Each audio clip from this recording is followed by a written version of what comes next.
Bueno, quiero compartir, ¿verdad? Una de las inquietudes que muchas personas en su caminata con Dios experimentan y es acerca del pecado de muerte.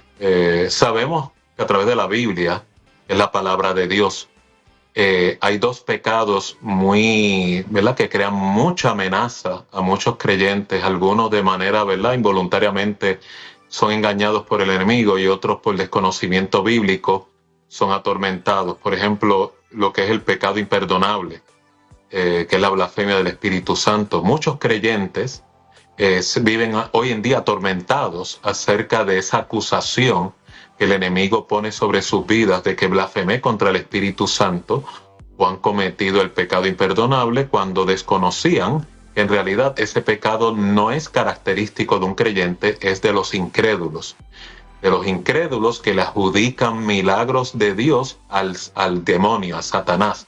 Así que técnicamente un creyente en Cristo no tiene que estar siendo atormentado y preocupado de que haya cometido el pecado imperdonable, porque el mismo ejemplo bíblico de este episodio, a quienes fueron atribuidos eran a los fariseos, que no solamente eran incrédulos, sino que también eran rebeldes y resistentes al plan de Dios. Así que quítese esa carga, porque a usted no le aplica esa controversia. La carga que sí debe tener mucha cautela es el pecado de muerte. Primera carta de Juan, capítulo 5, versos 16 al 17. Leo para beneficio de nuestra audiencia. Si alguno ve a su hermano cometer pecado que no sea de muerte, pedirá y Dios le dará vida. Esto es para los que cometen pecado que no sea de muerte. Hay pecado de muerte por el cual yo no digo que se pida. Toda injusticia es pecado, pero hay pecado, no de muerte. Cuando la Biblia habla del pecado de muerte, significa que es una transgresión tan seria, tan severa, que si la persona no hace reformas y cambios acerca de esta condición pecaminosa en su vida, está en riesgo no solamente de perder la salvación de su alma, sino también de quedar atormentado espiritualmente por Satanás. El pecado de muerte significa que mata la conciencia espiritual, esa conexión con el Espíritu Santo. El corazón se endurece, el corazón que era de carne y sangre se vuelve corazón de piedra. Ya no hay sensibilidad hacia la voz de Dios. El pecado de muerte rompe la comunión con Dios al rechazar lo que son las instrucciones de Cristo. Se cierra esa fuente de perdón y redención. Más importante, trae juicio divino. En algunos casos, ¿verdad? Puede incluir lo que son consecuencias físicas como enfermedad o muerte temprana por causa de la desobediencia. Y en casos peores, contaminación satánica en el creyente. Hago referencia al pecado de muerte que está en primera carta de Juan, capítulo 3, verso 14, el que dice: el que no ama a su hermano permanece en muerte. ¿Cómo es esto? Este es uno de los pecados más prevalentes y activos en la iglesia actual. Muchas personas que van a nuestras iglesias procuran promover una relación con Dios y no han tenido la urgencia de entrar en un proceso de limpiar sus corazones a través del perdón. Personas con raíces de amargura, personas con odio en su corazón, personas con celos enfermizos, personas que no han perdonado, personas que han cometido agresiones a otros y tampoco se han perdonado a ellos mismos, personas que al no perdonar se encuentran en esta transacción o situación donde precisamente Dios los perdonó a ellos de las deudas pecaminosas que tuvieron, y en vez de dar por gracia lo que recibieron en gracia de Dios, no lo replican, no lo promueven, no lo dan en gracia y en amor. Y por lo tanto nos encontramos con muchos creyentes que sus corazones están contaminados con la raíz de amargura, con la ausencia de perdón, y es donde tenemos que traer conciencia, por no decir alerta, acerca de la parábola del siervo malvado.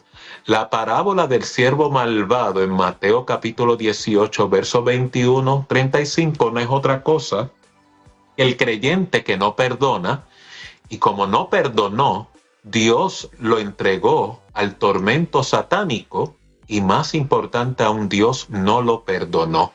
O sea, queda revocado todo ese perdón, todo ese sacrificio que te limpió del pecado, que te perdonó de tus deudas, que borró tus crímenes ante la presencia de Dios, quedan nuevamente reactivados, por lo tanto haciéndolo a usted reo de condenación eterna.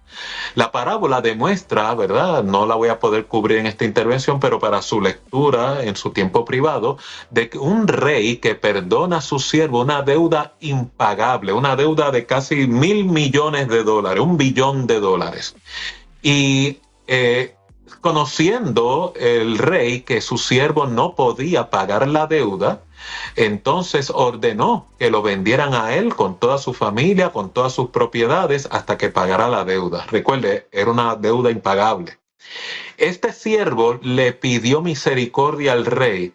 Rey, dame una oportunidad, permíteme que pueda pagarte la deuda. No permitas que yo pierda mi libertad, no permitas que yo pierda mi familia, no permitas que yo pierda mis posesiones. Dame la oportunidad y te pagaré toda esa deuda. Dice la Biblia que el rey, representación de Dios, movido a misericordia, no a codicia, sino a misericordia, le perdonó la deuda impagable a este siervo. Luego usted descubre en este mismo relato que cuando el siervo tiene otro consiervo con una deuda menor de casi $500, dice la Biblia que casi lo estrangulaba para que le pagase la deuda. El consiervo le pidió misericordia y le diera tiempo para pagarle la deuda, pero este no tuvo misericordia de él, sino que ordenó a sus obreros a que lo encarcelaran hasta que pagase toda la deuda. Dice la Biblia que las demás personas, viendo este proceder de este siervo, está hablando de usted y está hablando de mí, cuando no perdonamos, y le llevaron la controversia al rey, y el rey lo volvió a llamar. Y el rey le protestó: siervo malvado, toda la deuda te perdoné porque me lo pediste. ¿Por qué no tuviste misericordia de tu consiervo como la tuve yo contigo? Y dice la Biblia que el rey lo mandó a encarcelar, fue entregado a los verdugos por su dureza de corazón. Cuando usted lea ese capítulo, la referencia de verdugo significa ser atormentado por demonios, atormentado por Satanás, oprimido por Satanás. Y concluye esta ilustración con una de las sentencias más terribles en toda la Biblia para yo poder argumentar y justificar mi planteamiento. Así también, estas son palabras de Cristo, así también mi Padre Celestial hará con ustedes si no perdonan de todo corazón a cada uno a su hermano. Recuerde que mi hermano no es únicamente el que se sienta al lado en la banca conmigo en la iglesia. Es metafórico de tu prójimo. Amarás al Señor tu Dios y a tu prójimo como a ti mismo. Por eso es que la Biblia advierte acerca de este pecado de muerte. Cuando Primera de Juan 3:15 declara: todo aquel que aborrece a su hermano es homicida. Y sepan ustedes que ningún homicida tiene vida eterna permanente en él. Eso lo dice la Escritura. La misma carta, en primera carta de Juan, capítulo 4, verso 20, también declara: el que dice yo amo a Dios y aborrece a su hermano es mentiroso. El odio y la falta de perdón son incompatibles con la vida espiritual en Dios. Qué poderoso, doctor, y qué enseñanza. Hoy en día, como lo hablábamos en unos cuantos segmentos atrás, doctor, vemos este ataque sin piedad dentro de nuestro propio ejército, lamentablemente. A veces hasta sin piedad, sin misericordia. Y pienso que gente que no hace eso no está tan consciente de las consecuencias que esto le puede, que le puede traer, o que le va a estar trayendo, o que le está trayendo.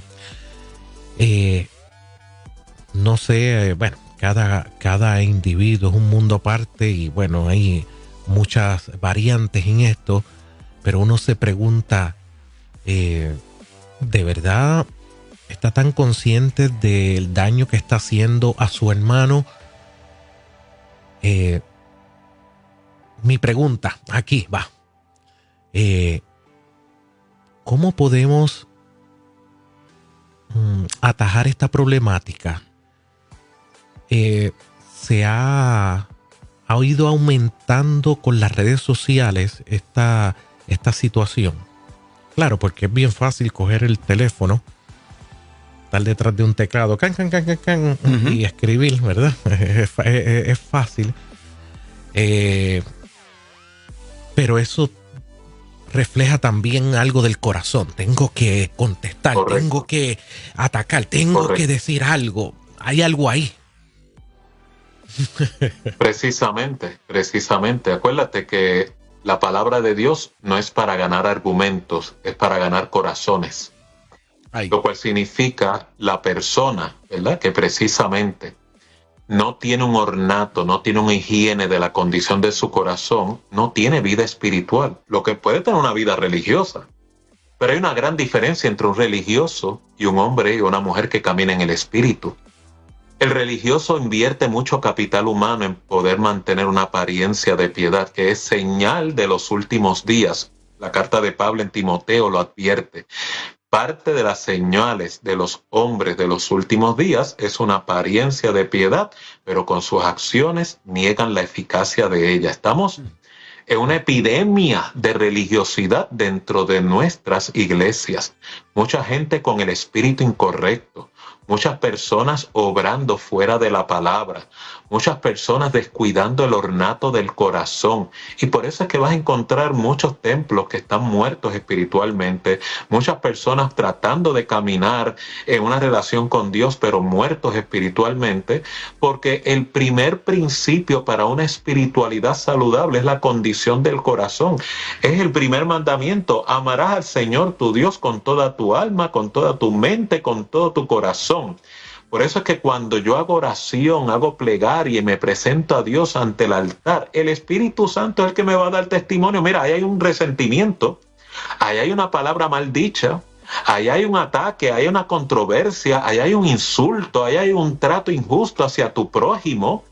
Entonces, ¿cómo tú vas a decir que tú amas a Dios a quien no ves y a tu hermano al que lo ves, lo maltratas, lo atropellas, sea verbalmente, emocionalmente, psicológicamente? Eso ocurre en el púlpito, ocurre en la banca, ocurre en el estacionamiento de la iglesia.